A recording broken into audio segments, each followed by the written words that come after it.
We're on. Hey, Mynders, how you doing? I'm doing fantastic. I'm getting my lights set up here, making the Okay. lighting a little bit better on my end. Uh, there we go. Well, Um, you look cool. marvelous. Well, thank you, sir. Appreciate it.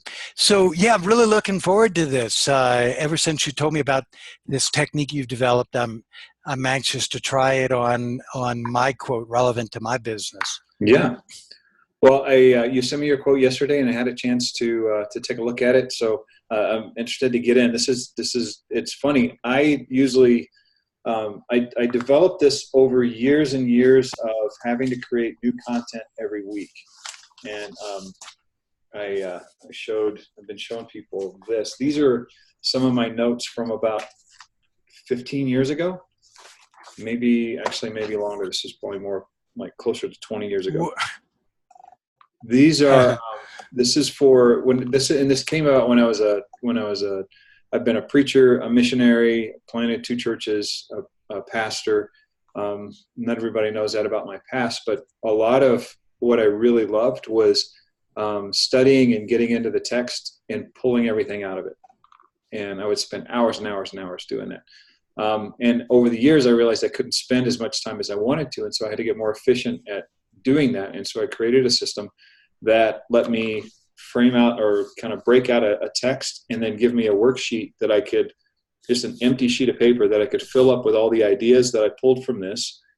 And then because it was just on a sheet of paper with a pencil, it was so low tech, you could, call out different parts of this. This is actually the Sermon on the Mount, what are commonly called the Beatitudes. Blessed are the poor in spirit. Blessed are those that mourn. Blessed are the meek, for they shall inherit the earth. A lot of people have heard that before. I ended up speaking through this, and I the other day I was kind of tabulating, and I think I probably generated about 15 hours worth of content just from this section alone. And the cool thing about Wow. it is the same principles and this is nothing new.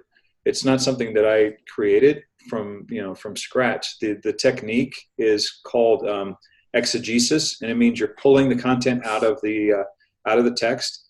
There is eisegesis, where people will use a text to prove a point, and that's kind of the opposite. And you'll hear a lot of pastors and preachers do it, but also politicians and public speakers. They'll drop in quotes at certain points of their speech, and they're saying, this proves what I'm trying to say. So they're using the text to prove it. This is just the opposite. This is using the text to create a framework for the information. There's a new term called narcigesis, which means that everything in the text has to do with me, and we're not going to touch on that. So it's kind of like narcissism. But this is one page of notes. Here's another page of notes, and still one more. And this is just the same chunk of text. And the cool thing about it is, once you do all this, you do all the unpacking. It's sort of like unbaking a cake. You're getting it back to its raw components.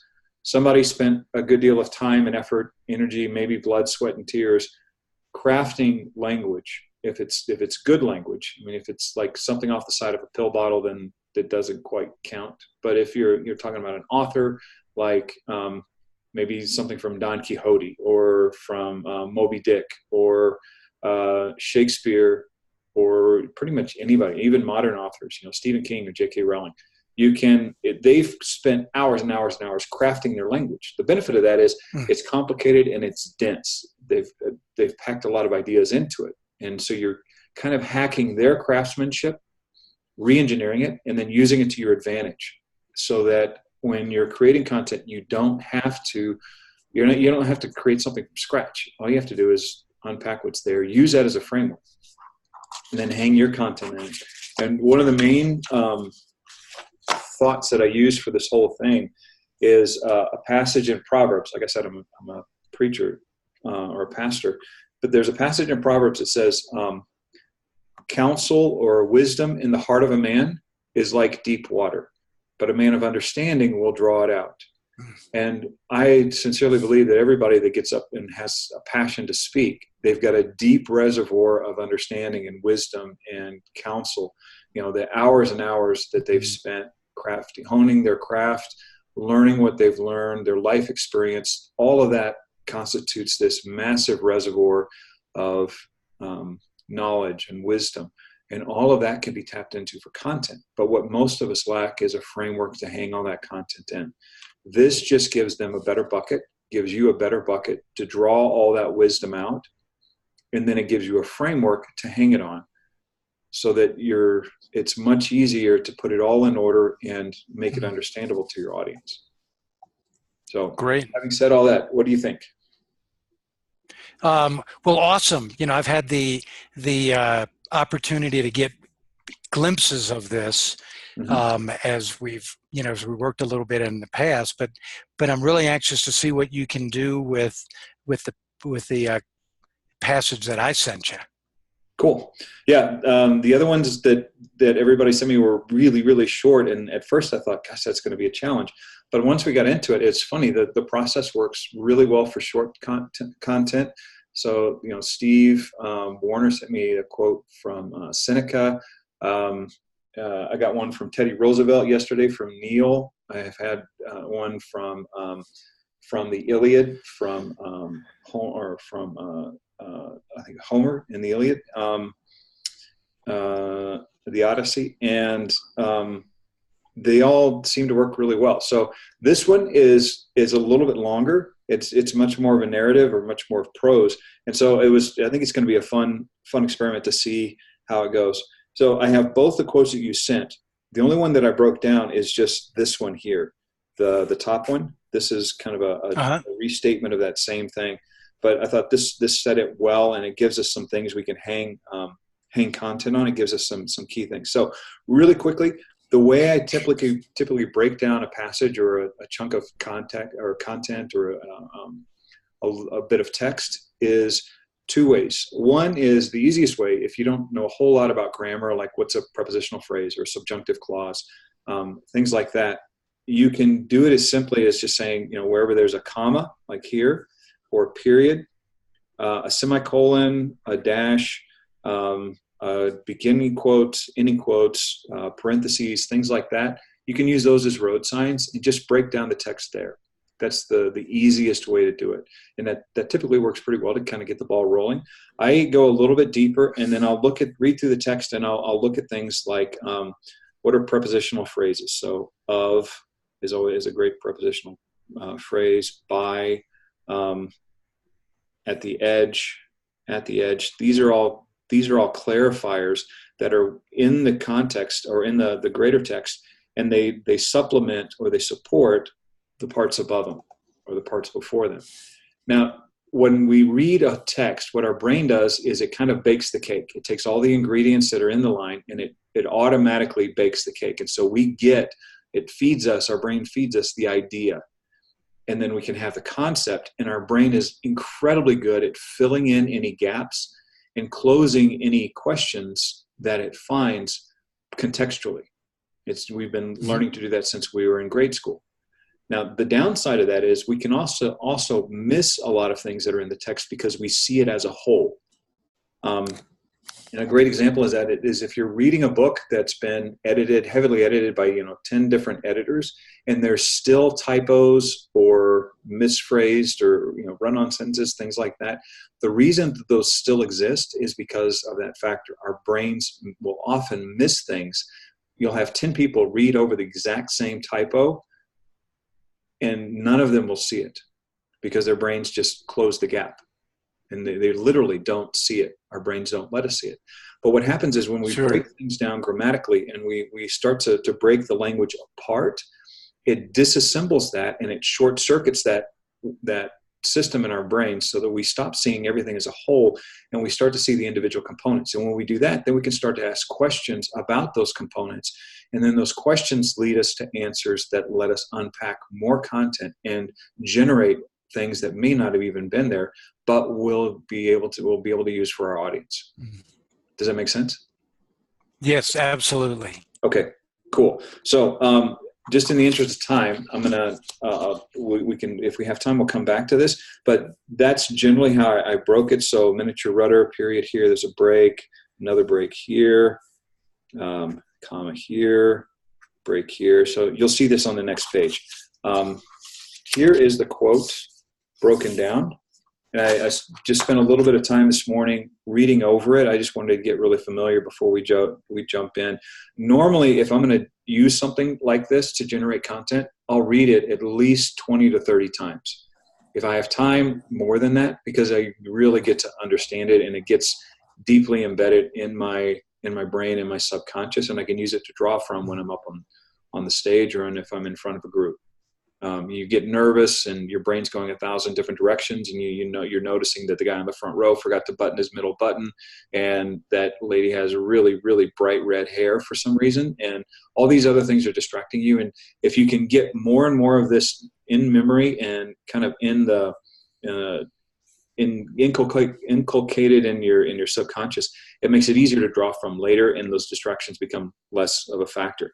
So you can see where I broke it down, and I condensed it down. Normally I like to spread it out, but because the text is a little bit longer, I just took some of the space out between the lines and packed it in a little bit more. So something that hit me very hard once, this is the quote, and then I comma here, so comma, broke it, and then I indented this a little bit further because it supports this, but then this is a completely different, almost a completely different subject. So it doesn't actually, this doesn't support this, it supports this. This supports this. And on the text that or the document I gave you, there's two formats that are already in that template. One is called clock or quote blocks, and if you apply that style to a text, then it automatically adds in all these tab marks, and they're just every 1/4 inch. On really complicated language, you can easily have things tabbed almost halfway across the page, because you have all of these supporting structures within the language. And again, when you break that out, it gives your brain a way of seeing things differently, and it just gives you access to everything that's in here. And then you just pick and choose what you need to create the framework that you want to use to communicate to your audience. Okay, so great. Something hit me very hard once. So and I'm just going to kind of walk you through my thought process, and then we'll pause here in a minute, and I'd love to get your feedback on if this is generating anything in your mind. So something hit me very hard once. And now remember, this is Buckminster Fuller, incredible engineer. If you've ever driven up in the mountains like you and I have, and you see the hippie communes with the geodesic domes, that's Buckminster Fuller. He had a very utopian ideology about the world, incredibly talented, very holistic designer and architect, kind of a polymath. He was able to do multiple things really, really well. It'd be cool before you start, if it was me, I would unpack a little bit about Buckminster Fuller, and it gives greater weight to what he says. And so it's not just words, but it's words from a man who understands certain things that could apply to my audience. So something hit me very hard once. Now, here's a guy that studied all kinds of engineering. He pioneered new ways of thinking for environments. So if it hit him hard, it must have been pretty important. And it's something that, if you read by here, it's something that most people would miss. But to him, it stood out as being something of pivotal importance. Something hit me very hard once, thinking about what one little man can do. So a phrase like this is powerful, and it's worth camping on a little bit. One little man, every single one of us, I don't know about you, but we can be overwhelmed by the amount of information that's on the internet right now, everything that's going on there, and say, I'm just one little bitty person. I'm insignificant. What could I possibly do to change the world? So it'd be worth unpacking this phrase right here, because it's cool that little is reiterated multiple times throughout this text. You have little, tiny, little, and then little again. And it's cool that he reiterates it again and again and again. And it's nice that you can see this, and when you break it out, you can actually see how these are punctuating throughout the whole thing. So one little man. And what this does is it sets a point of reference to everything else that's little here. So this tiny thing is just like the one little man. This tiny little trim tab, just like one little man. That little individual, he brings it back around full circle, can be the trim tab. He closes the gap between the two and wraps it all up. So it'd be worth camping on this just a little bit. Let me just ask you, thinking about your audience and who you're talking to, is there anybody that would be in the audience that you'd be speaking to, either in a webinar or from stage, that would put themselves in that category? In the category of what, I'm just one person. What kind of impact can I have? Exactly. Is that the category? Exactly. Yeah.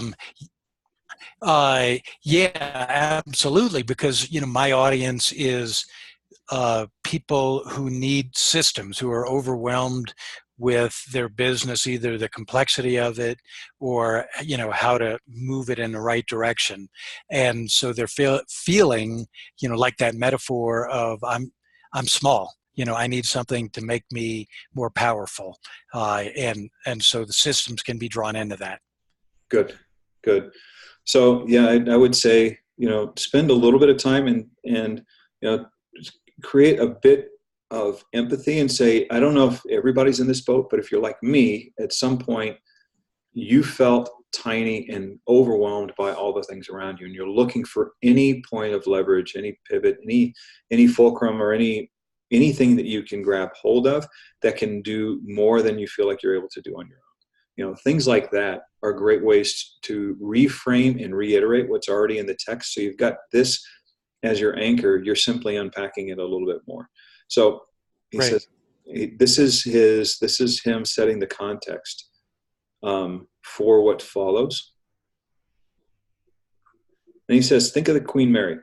Now, unfortunately, we don't study history anymore as much as we wish we would, or perhaps we probably should. So it may be worth spending a couple of minutes, and this is a great way to add more time.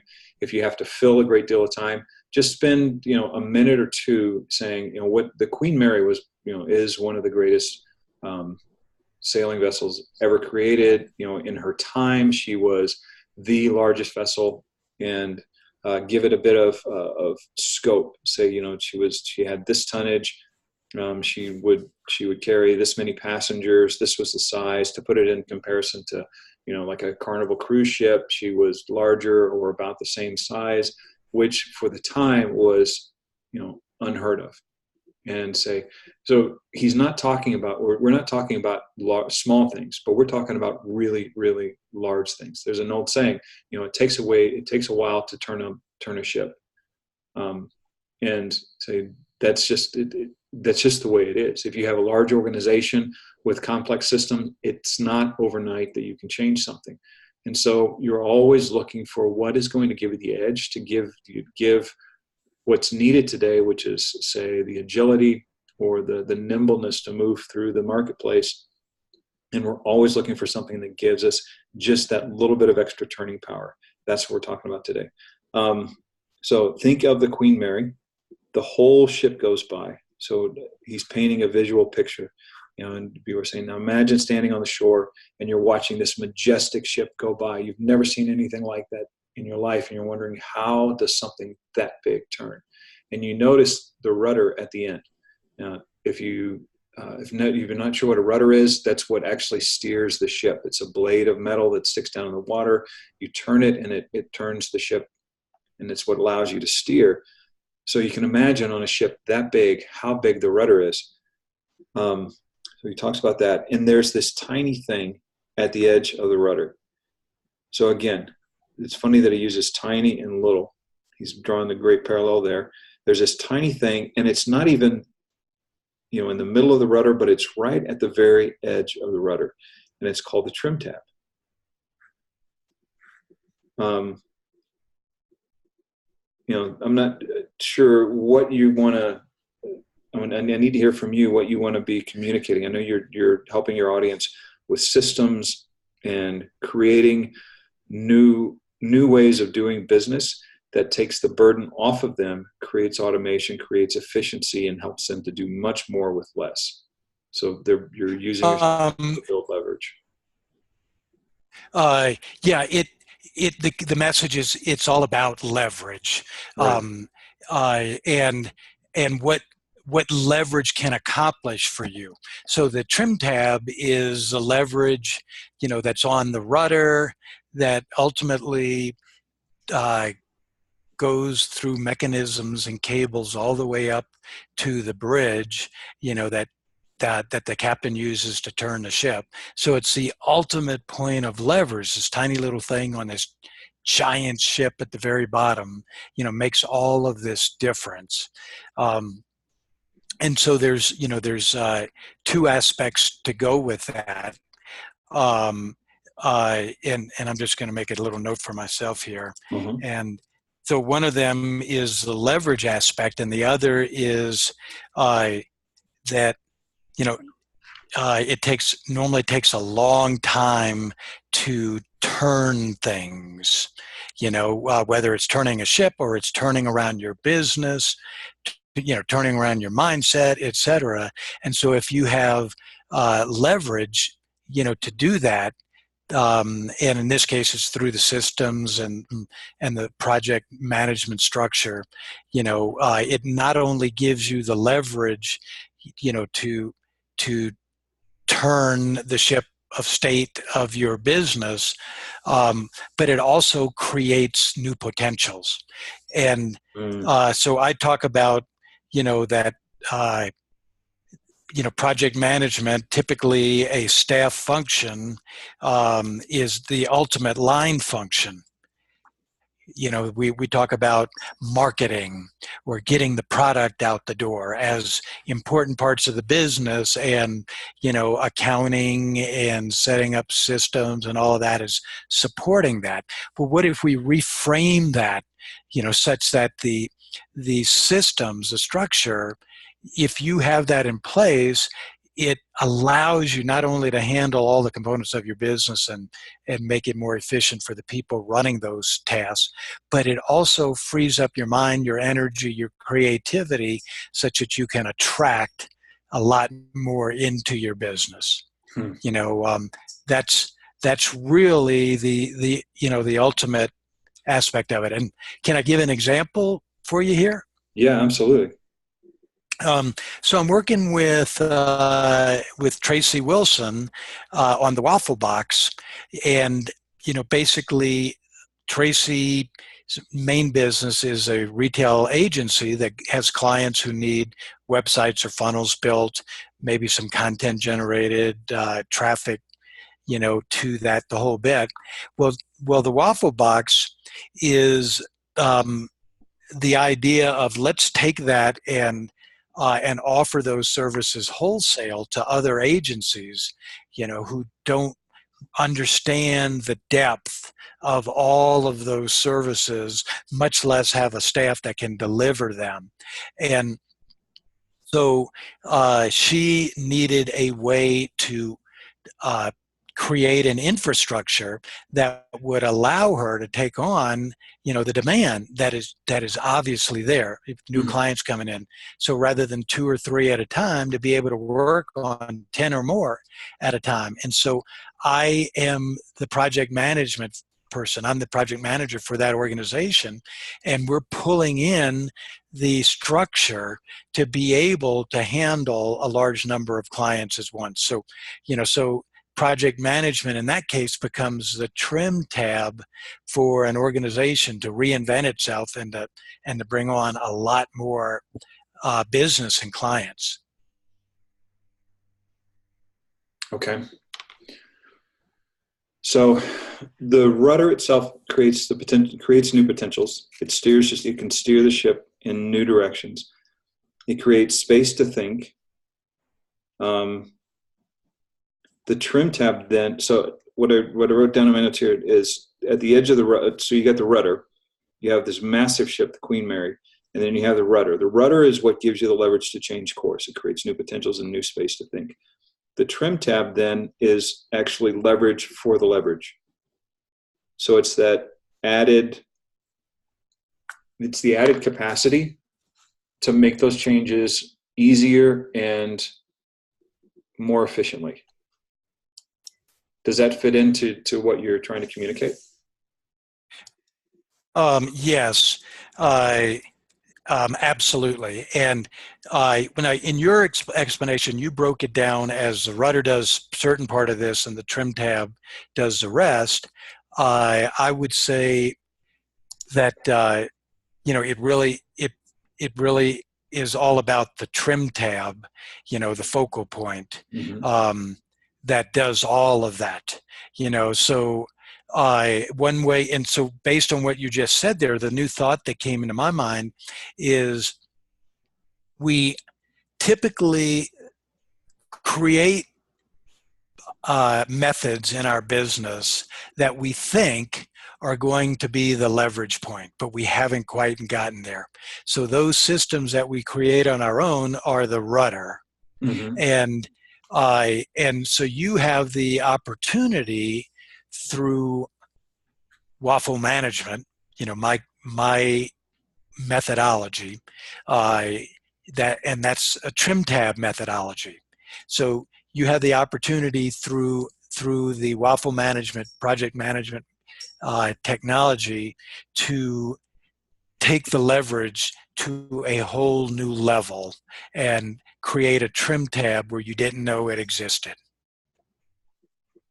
Okay, so you're adding, and I did a little bit of research this morning. So there's a few different types of trim tabs. There's trim tabs on airplanes, and as they're flying, they don't want to use the whole flap because that's such a huge amount of control space, and so they use these teeny tiny flaps on the end, trim tabs on airplanes, to make these slight adjustments that make the airplane much more efficient without using they use almost no energy at all. And then ships or boats, like if you have a ski boat on the lake and you're trying to get it up to speed, a lot of times they'll rear back because of the power of the engine, and they'll be going like this, and the bottom of the boat, they'll add trim tabs which force it to plane out faster and get up to speed faster. And then what Bucky is saying here is, when you have such a massive shift and a massive change to make, that the trim tab makes the rudder, the systems that you create, the trim tab makes that system much, much easier to implement and much more effective in creating the change that you need to bring those new potentials and new space to think. So it's a miniature, he says it here, it's a miniature rudder. So it's just, you're adding something to an existing system that's adding efficiency, ease of use, and it does it with almost no energy whatsoever. Does that jive with what? Totally, that's great. Awesome. That's great. Awesome. And then, on something like this, when you have a trim tab, this would be, so leverage for leverage, you're adding leverage, added leverage to it, makes change faster, more efficient, and they said too, what I was reading, I think it was in Wikipedia, that the trim tab is used when you're fighting all the different currents in the ocean. They'll use the trim tab to keep the ship on course without having to expend all the energy to actually move the rudder itself. That when you do that, it disrupts the efficiency of the ship through the ocean because it's moving so much water. And so when you're trying to fight the currents, if you're using the rudder, you're using the big tools, the blunt instrument, it actually is it can be counterproductive. It can actually slow you down. But the trim tabs let you do the same thing without disrupting the hydrodynamics of the ship. Right. And so I can see. Go ahead. Yeah, I mean, that's is a great area of exploration right there, because using the ultimate point of leverage. So you've got leverage in your organization, but sometimes you can have too much leverage, and you can get confused, and so it comes down to the other area that I love to talk about, which is the Pareto principle, the 80-20 rule. So the trim tab is like the 20% of within the whole leverage, right? The whole leverage arena.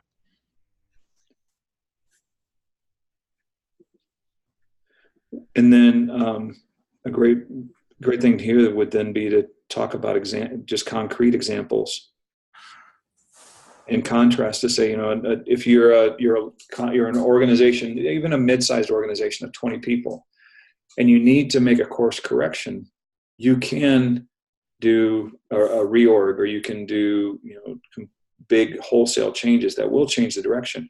But that's going to cause disruption. It's going to cause a slowdown. It's going to cause it may cause confusion. If there are individuals that are very, very change averse, then they're going to resist that, either consciously or unconsciously. But if you can add trim tabs to your systems that they may not have seen, or they may not even be completely aware of, you can effect large changes over time without spending anywhere near the energy you would to use the big rudder to pull out the big guns and make changes. Something along those lines. Exactly. So like if you make the change in one department first, get that going, and then spread it to other departments. Exactly. Like it. And then, with something like this, it's great to take examples and say, here's an example for processes. Here's an example for marketing. Here's an example for product development. Here's an example for team building and alignment.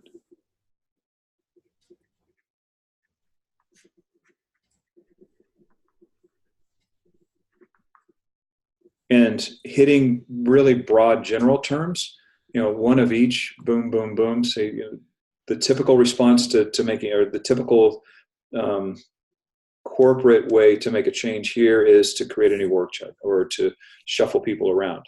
But what we don't often take into mind is, the psychic disruption or the mental disruption, or the team dynamics, the relationships that are disrupted because you have a team that's now gelled really well, but your reorg requires that you split them up and put them into different groups. So you're going to lose those dynamics.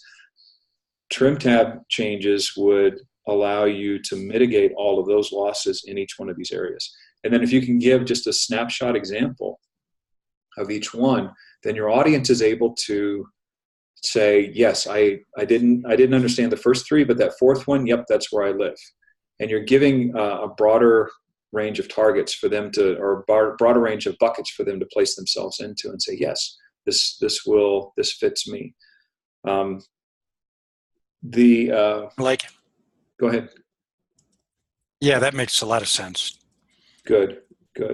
So it's a miniature rudder. So that's just explaining what it is. And then his next statement actually reiterates what we were just saying. Just moving the little trim tab builds, and he explains it from an engineering standpoint. It builds a low pressure that pulls the rudder around. So not only does it create change for the organization, but it actually helps to move the rudder itself. So instead of having to expend the energy to move the rudder, use the trim tab, and the rudder moves automatically with it. It takes almost no effort at all. Is this generating any ideas? Oh, well, I'm taking tons of notes on all the things that we've been talking about. This is great. Good. Now, one of the things that speakers will do is, the most effective speakers, they usually fall back on three key things. And that's important that's one of the great things about this is that the system like this allows you to put a lot of stuff on the page. So you don't have to wade through all the complicated information that you may want to convey to your audience. You can just cherry pick the things that are going to be best. The best speakers in the world. We saw this when we were in Orlando for the conference we were at together with Brendan Bouchard. He's now in the top 3 of speakers I've ever heard in my life. I've been speaking for years and years, and so I have this fanboy approach to guys that can do it really well, like him. And I was just amazed. He was a phenomenal speaker. But you'll notice that guys like him or Tony Robbins or anybody that's really, really effective at moving their audience, they do three things really well. Number one, they simplify the complicated. So they take out all of the irrelevant information and they just leave what is most important, and they try to distill that down, and they just pull the things that actually prove the point, and anything that's redundant, they remove. And so that's one of the great things about this process is you can get everything out on the page and then eliminate the stuff that you don't. The benefit of that is if you have to go to a different audience or you have to rework your talk, you don't have to go back in and recreate it. You just simply go back to the sheet where you have everything on the page. And instead of taking the ones you chose before, you have all these other choices that you didn't use. Choose those instead. And that's why I said, with that passage I showed you earlier from the past, from 15, 20 years ago, the reason I could generate 15 hours of content from that is that I was able to take the same study notes and break them out into different ways and choose one subset of those notes for one audience and another subset for another audience and another subset for another audience, and come up with completely different presentations, but all from the same set of notes. And what we often do, and what I did for years when I had to get up in front of people and speak, is that, like, gosh, I'd get in a panic. I'd almost throw up before I got up on the stage because I felt like I had to create something from scratch every single time. And the truth is, you just don't. You just, yes. The best speakers in the world, they also know that they refabricate. They don't refabricate, but they rearrange and rework existing material to meet their audience, because they know that it's good. If it's truth, it's truth. If it's powerful, it's powerful, no matter what way you arrange it. So number one, they simplify it. Number two, they put handles on it. And so one of the key things for something like, to me, what you present, Mynders, is enormously complicated. I know it's easy for you because that's your zone of genius. Mm-hmm. That's mm-hmm. good for you, but it's also a bit of a danger for you, because it's easy for you to state it in a way that sounds very, very simple to you, but simple for you, down here for you, for me is up here. I'm swimming really, really hard to keep upstream with you. And so having a system like this can let you see all of those components at once and then begin to break it down into simpler, more and more simple illustrations. So they simplify it. And then once you do that, you can put handles on it. And you can say, like with these examples here, processes or marketing, product development, team building, whatever you want to put in here. The next step for these would be to put handles on each one.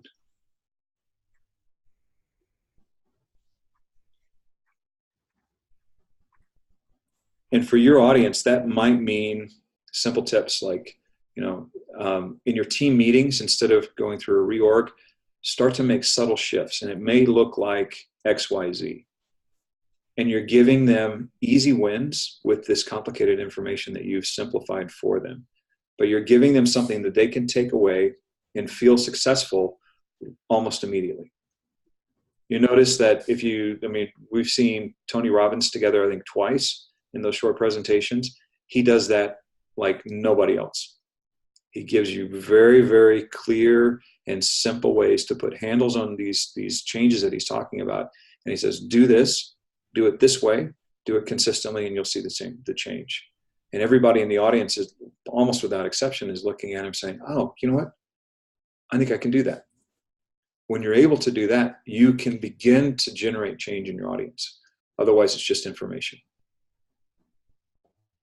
Does that make sense? Right. Yeah, totally. The last thing that's crucial for these two is creating some type of a resonance, some emotional resonance with your audience. And that comes from filling in the gaps of or filling in the framework with stories from your past and stories from your other customers. The wins that they... So number one was making it simple, simplifying it. Number three, create the emotional resonance with the audience with stories. And what was the second one? How would you state that? Number two is putting handles on it. Elaborate on that again for me. Yeah. So like one of the coaches you and I had last year, Alex Charfin, who wrote the entrepreneurial personality type book. One of the things that he always leads with, and I've been watching him for a while now, is the importance of hydration. So what he does when he's talking about how he's coaching these extremely high profile, high power entrepreneurs, he says, you know what, I'm going to give you a tip that I give to them. And it's the same two things that we have all of them work on every time we work together. Number one is you hydrate. First thing in the morning, drink 16 ounces of water. Here's why it works. It gets your body out of fight or flight. It helps get you into state. It lubricates your brain. It lubricates your body. It helps get your body into a state where it can approach the day without being in a panic or fear for its life. Even though it's completely unconscious and unreal, our bodies exist that way. You short circuit it by drinking water, and then drink through the day. He's just giving you something that almost anybody on the planet can do. Go get a big glass of water in the morning and drink it. And then you've put yourself, whether you realize it or not, in the same arena as the high profile and high power leaders that he's coaching. The second one he said is take a walk. Use shoes where you can feel the ground, or take it barefoot if you can. Take a walk. Do something to get in state. And there's overlap with other coaches as well. They have a lot of similarities, but he's giving you very, very simple, easy wins to reach that goal. It's something you can write down in a note. Tomorrow morning, I need to drink water. That's a handle. Because if I can do that, then I got to win.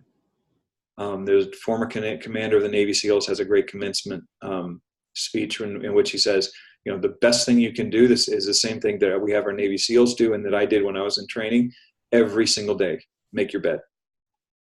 Really? That's it? Just make your bed? He said, yep, here's the reason. It's an easy win. You start the day with a positive, and then it becomes a chain reaction that you already got the first thing out of the way. You did it successfully. You did it well. Everything else is going to follow suit. He just put a handle on how to reach high achieving goals from a Navy SEAL's perspective. And they're going to be different. I like it. Yeah, they're going to be different for every single speaker. But the more you can do that and punctuate those things throughout your talk, especially when you hit a big point. And so, people hear this and I often see their eyes glaze over. Let me give you a quick couple of ways to make this a win in your organization. Number one, do this.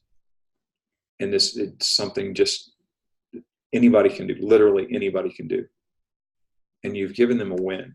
And in their brains, you've attached an action to the outcome and the information. And so now it's not just some kind of idea, some nebulous concept, but it's actually something that's tied to something that I can do. And if I begin to do it, that becomes a more concrete connection, and I'm much more likely to find success.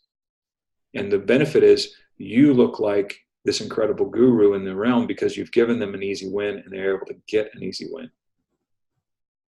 I like it. Oh man, this is great.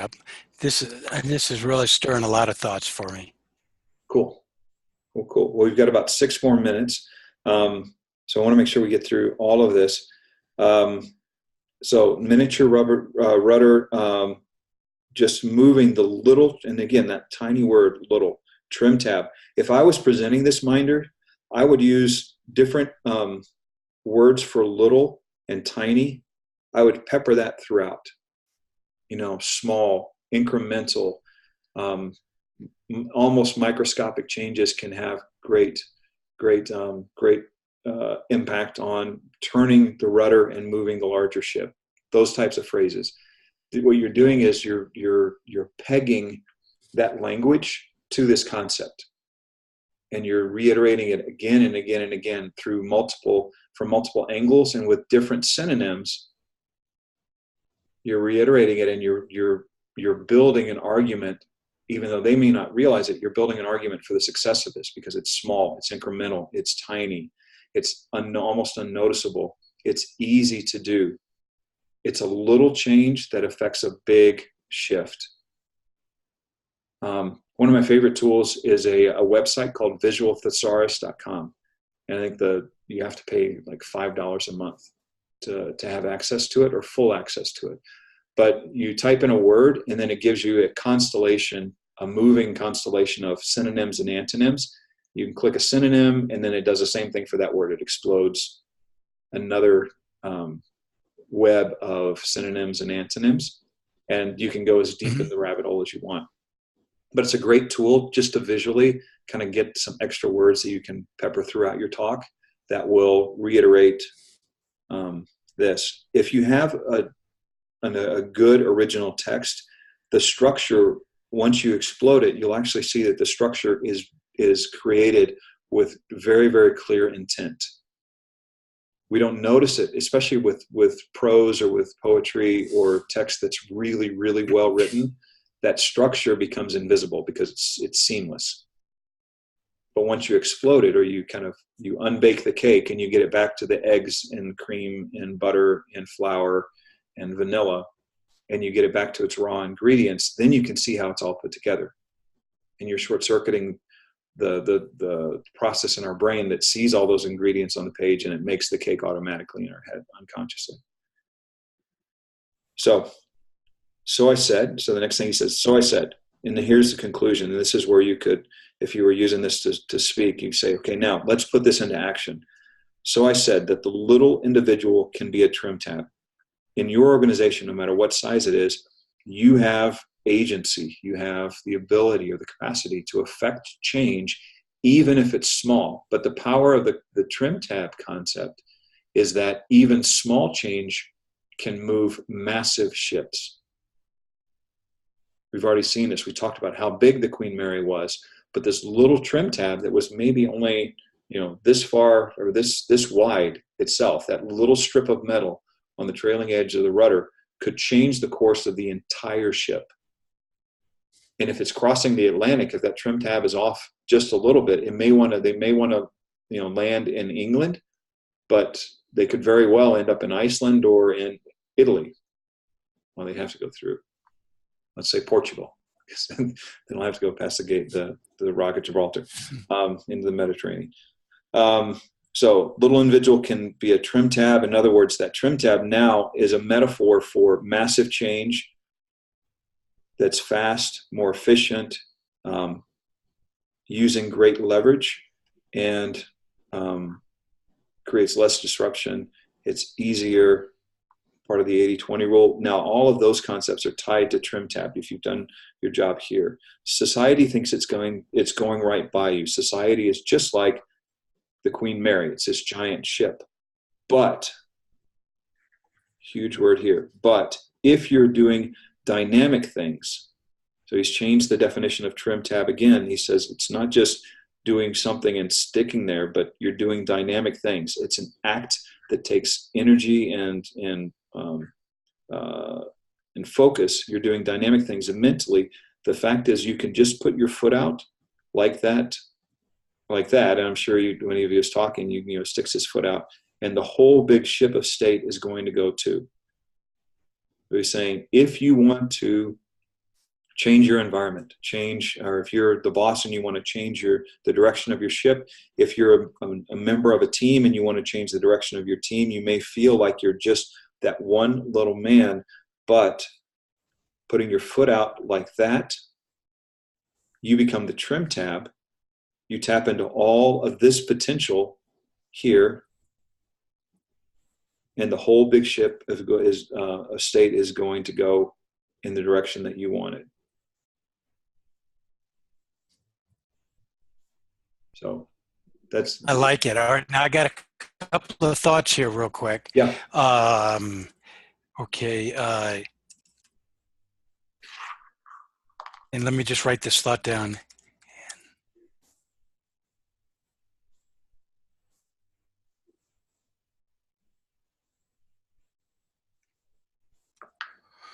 Okay, so the first of these two things that came together at the end is I had an experience of what you're talking about, of using the three principles, of make it simple. Let's, have an anchor, something that we can tie it into. Yep. Yeah. And and then relating through a personal story, Uh-huh. all of which says, yeah, this is relevant to me. This isn't just a politician's rhetoric speech, but this is relevant to me. So the experience was, when you said, if you're a member of a team, you can affect change in the organization, it was like, wow. So here I am in this organization feeling, that my role as, the janitor doesn't matter. I'm stretching the point, but Yeah. my role as a junior accountant doesn't matter. And and I see that I can really make a difference in this organization by being good at what I do, by being efficient at it, by my interaction with others, by being a role model. And so, yeah, I can affect change in this organization. So I had an experience of being inspired by my own speech, right? And putting myself in the Yeah. in the audience's shoes, right? Um, the the other thing, which was really a great aha, is um, we we look we're entrepreneurs, and we want to make a difference, and we want to do uh, neat things in the world, and we all go at various stages through our own experience of overwhelm, or self-worth and those kinds of things. And what we typically do is we compare ourselves with someone else who is has different skills and is willing to do things that we're not willing to do, and we extrapolate that we've got to do those things in order to be successful, Right. so therefore I'm not going to be successful because I'm not willing to do it that way. Yep. And so the idea is we each have our own trim tab uh, that equates to success. Uh, and we don't have to look at others, right? And I'm writing this down as we're talking. So we don't have to look at others as the way or the validation. It's just a matter of finding our own unique trim tab, that when we do, it becomes easy and effortless, for us.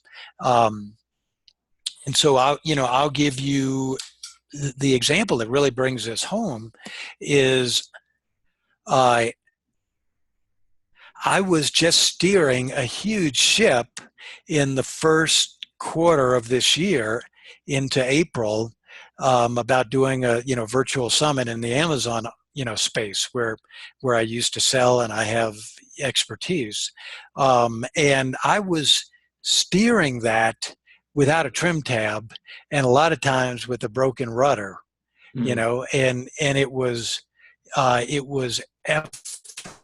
hurtful, and it wasn't as I got through it, there was a lot of adrenaline keeping me through it, but as I got to the end, and got back to the core of what really turns me on, which is the project management, and as I work with clients on it, I can get into deeper layers of it, and take project management to a whole new level and create new technology, a new way of being with it.